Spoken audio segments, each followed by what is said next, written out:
नमस्कार मित्रों। हम लोगों ने जैसा कि सुबह इतिहास के विषय में कुछ पढ़ाया था, तो उसी के क्रम में तो शाम को हम लोग आज राजनीति विज्ञान के विषय में कुछ शुरू कर रहे हैं। तो सबसे पहले हम लोग इसकी परिभाषा को देखेंगे, फिर उसके बाद क्षेत्र को देखेंगे, इसके प्रकृति को देखेंगे। तो राजनीति विज्ञान के दो पार्ट थे।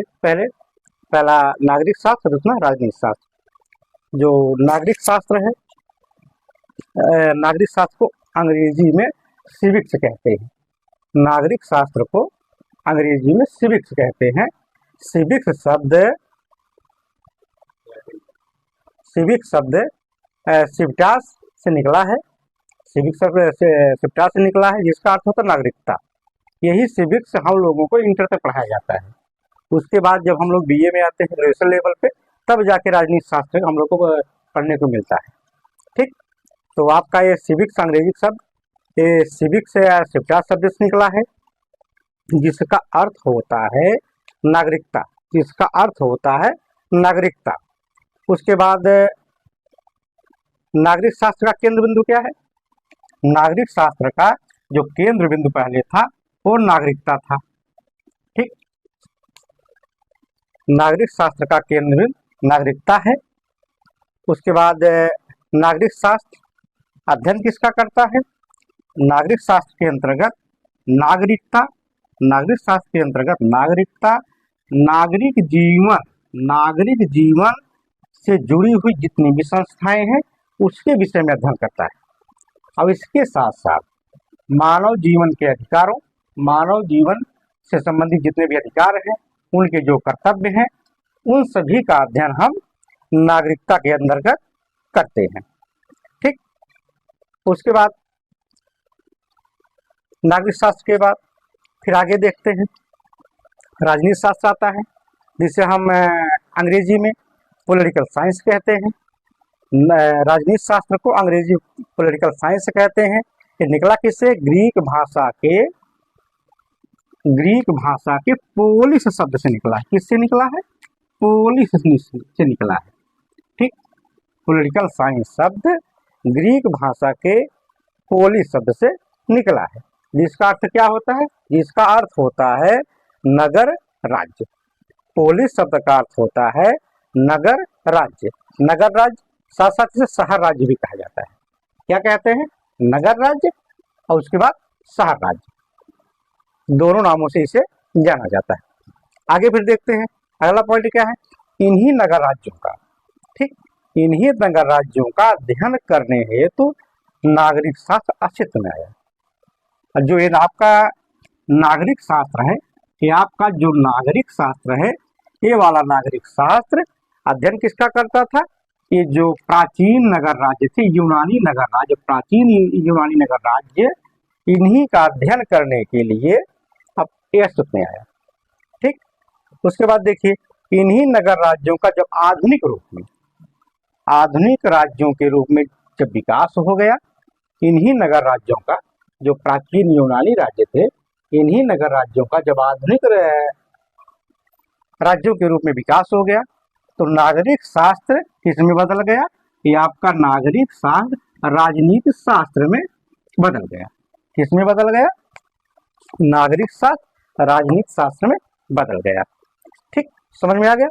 उसके बाद फिर आगे देखते हैं, ये आपका जो दर्शन शास्त्र है, आपका जो दर्शन शास्त्र है, ये सभी सामाजिक विषयों का की उत्पत्ति क्षेत्र है, उत्पत्ति स्थान है।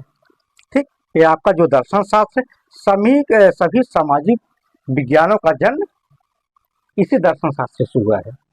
सामाजिक विषयों के अगर हम बात करें, इसके अंतर्गत आते कौन कौन से विषय हैं? तो जैसे राजनीति शास्त्र हुआ, इतिहास हुआ, समाजशास्त्र हुआ, भूगोल हुआ, अर्थशास्त्र हुआ, ये सभी विषय दर्शन शास्त्र के अंतर्गत आते थे। लेकिन अध्ययन के क्षेत्र में जब तमाम विद्वान आए, उसमें एक विद्वान आए अरस्तु। कौन से विद्वान आए? अरस्तु। उन्होंने राजनीति शास्त्र को एक स्वतंत्र विषय के रूप में, राजनीति शास्त्र को एक स्वतंत्र विषय के रूप में अध्ययन शुरू किया। एक स्वतंत्र विषय के रूप में राजनीति शास्त्र का अध्ययन किसने किया? अरिस्टो ने किया। इसके पहले क्या किया जाता था? इसके पहले जो आपका राजनीति शास्त्र, भूगोल है, इतिहास, अर्थशास्त्र, समाज शास्त्र, इन सभी का एक साथ अध्ययन किया जाता था। इन विषयों का कोई अपना अस्तित्व नहीं था। ये सब किसके अंतर्गत थे? ये आपके दर्शन शास्त्र के अंतर्गत थे।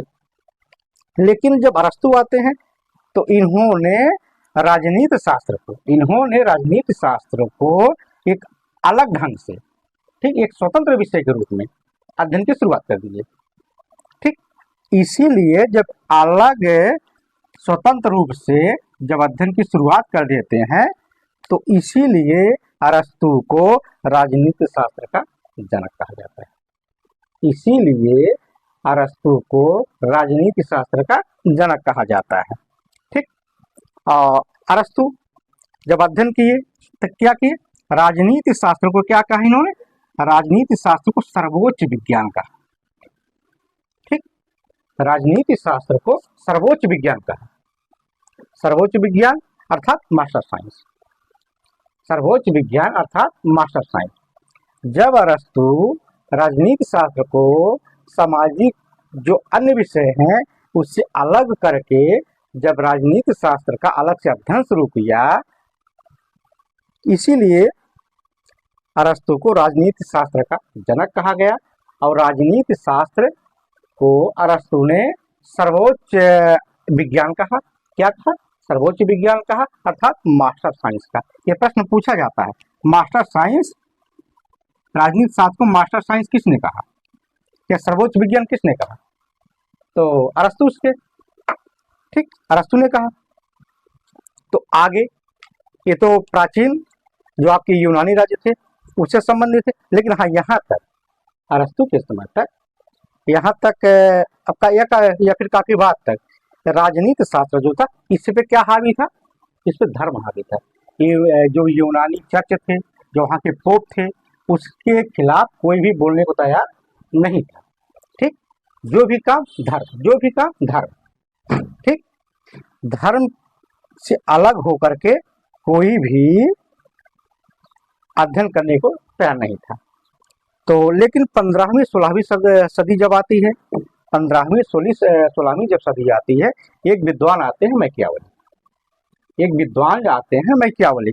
इन्होंने राजनीति शास्त्र को, राजनीति को धर्म से अलग करके अध्ययन शुरू किया। 15वीं 16वीं सदी में मैकियावली ने क्या है? मैकियावली महोदय ने राजनीति को धर्म से अलग कर दिया। अलग करने का मतलब इसका अलग से अध्ययन शुरू कर दिया। ठीक, जब अलग से अध्ययन शुरू कर दिया तो इन्हीं मैकियावली महोदय को आधुनिक राजनीति का जनक कहा जाने लगा।